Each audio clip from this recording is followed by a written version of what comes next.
Hello, I'm David. Hi, I'm Julie. Now we're going to do a lightning review of Word Heist by Gamewright Games, which is for ages 10 and up. It takes about 20 minutes and it's for 2 to 6 players. This is a heist theme spelling game where you are competing to use so many letters to spell words over 3 rounds. And you're going to be giving clues that other players might guess what you have. If you give a lot of clues, you get more points, but then you can avoid getting no points if they guess your word. So let's take a look at how you set it up. There's a chart here that tells you how many, depending on the number of players, common letters, rare letters, and vowels you will use depending on the number of players. And you'll put your tokens here. You both start out at 0 points. I didn't see the board, honey. Oh, thank you. Sure.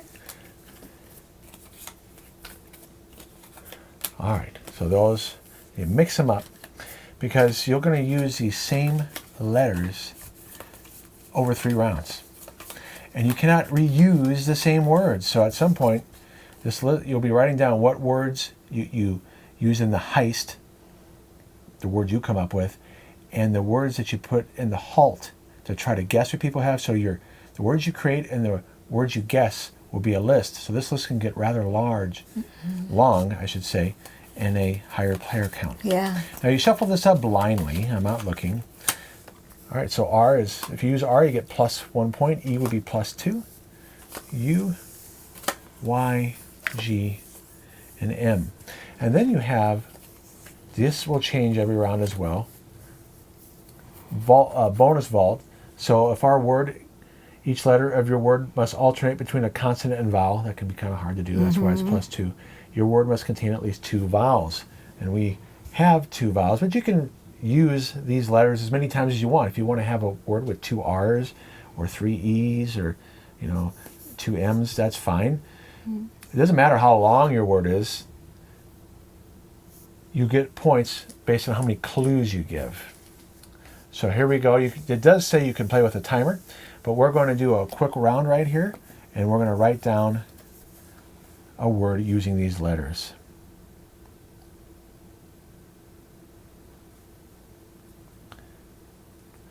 Now this says no proper nouns, no contractions. And what was the other one here? Hyphenated words. So I have mine down. Okay. Okay. Now we're going to give clues. If I only have a 3-letter word, I can only give up to 3 clues. And Julie might be able to guess it. Now I'm going to show on my camera what I have, so don't look, honey. I have a word with this many letters. So I'm going to give her, go ahead.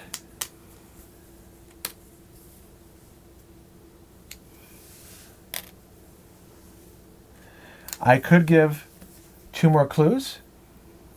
Notice I'm letting her know that my word has 2 M's. But I'm not giving her any more clues than that. So now we look at, I know that Julie's word has an R and a Y in it. Now I cannot, so don't look again, honey. My halt word, I'm trying to guess what she has. I can't use the same word as my heist word.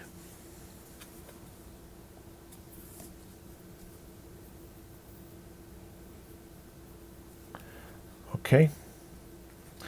Did you guess? Mm-hmm. So now we review our guesses. Yeah, we both said rummy. So the way it scores is, we did not guess each other's halt word. Julie thought I spelled gummy because that's one reason why I didn't put a clue on R. But unfortunately now, we cannot use rummy in the next round, gummy, or rum. Now how did we score though? We didn't guess each other's words. Let's say Julie did guess my word, she would get my points. Or if I guessed her, I would get her points. But because we didn't guess each other's words, I will get 3 points. And Julie will get 2 because it's based on the number of clues we gave. Now, your word must contain at least 2 vowels. No. Does it say sometimes Y is a vowel? I I don't remember other rules. I don't know. So does it talk about that in here? Look at the scoring thing at the right there. Scoring. Yeah, I would have to look that up in the rules. I don't remember if they consider Y a vowel or not. But it's not a blue card, so Right, maybe not. Probably not. I would have to look for that. So right now, we'll assume I didn't score that. So it's 3 versus 2, and we mix up these letters again. Oh, we did. Wait a second. I forgot. I used the R. Did you use the R? In my word. We both did rummy. Yeah, but the exact same word. So we get. So we should be tied. All right, we didn't get no because you used less clues. Oh, that's right. Okay, we didn't use the E, so we both get one more point because we both used the R. I forgot about that. Mm-hmm. So then we would shuffle them up, put them out in a different order. Erase your board. Right, erase your board. Now the M and the Y is going to score bonus points. Yeah, I almost forgot about that scoring and to get new vault cards. And we do this round and we do one more round, and the one with the most points wins. So that's how you play Word Heist. Now let's talk about how we think about this. Okay. Well, Do you think it's a fun game, Julie? I do. I also think it can be very challenging. Okay, I think it could be fun with the right group. Yes. This also covers age and complexity. This game benefits those who have a stronger vocabulary and who can think very fast. Yeah. So this will not benefit young people, for instance, unless you put them in teams. Or people like me with a cognitive disability that I struggle seeing past the letters in front of me to come up with bigger words. I usually, I mean, I was really proud that I came up with rummy, but usually my words are three-letter words, sometimes 4. So you're not competitive in this game. No. So it's not as fun for you. Maybe it would be more fun in a pair situation. Probably. Where you'd Yeah. be in a team. Yeah. So for you, I think you should play this game in a team. Yeah. The theme is cool. Well, the theme's really neat. I think it works. However, I think it gets harder Oh, it definitely gets harder. when you come up with because we're going to have, by the third round, we could have up to 8 words that we can't use again, and we might not be able to think of something to use. Now, it does challenge your brain by the third round to come up with different words. And I can only imagine what would happen in a 6-player game. Oh, my goodness Now, look, sakes. you're going to have more letters. But still. But you'll have 2 more common letters and 1 more rare. Still. We haven't tried it out yet. The components are average for the price point. The cards are just average card stock. They're nothing special. The board's good. That's nice. Typical party game quality. Yeah. For the price point, it works. Yep. The chips work nicely. You can stack them. Complexity, it's simple enough to learn how to play, but it's not easy to play. Right. For the reasons that we said, which gets to the age.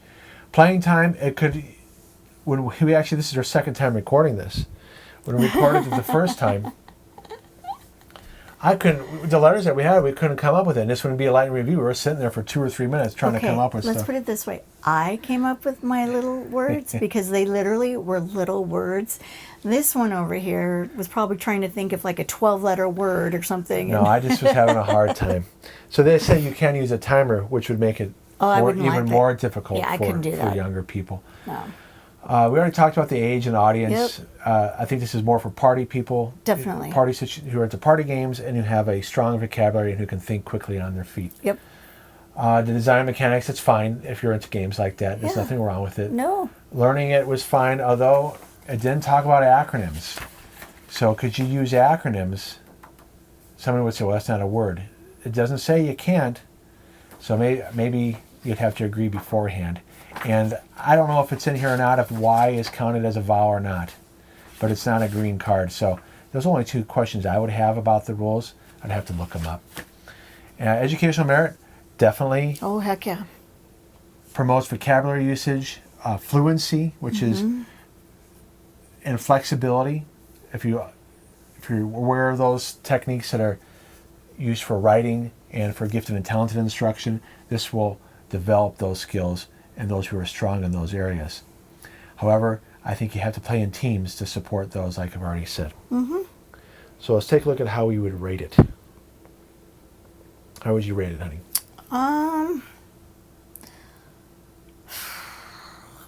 Well, if it's just you and me, I'd say probably like 5.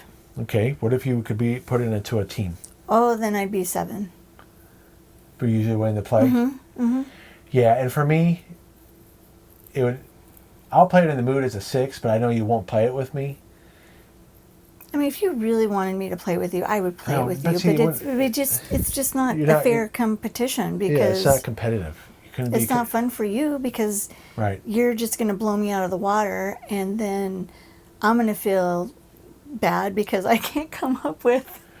Well, With I would words. say mood, because how often do we get enough people, Yeah. and will those people want to play a party game that involves spelling True. and vocabulary?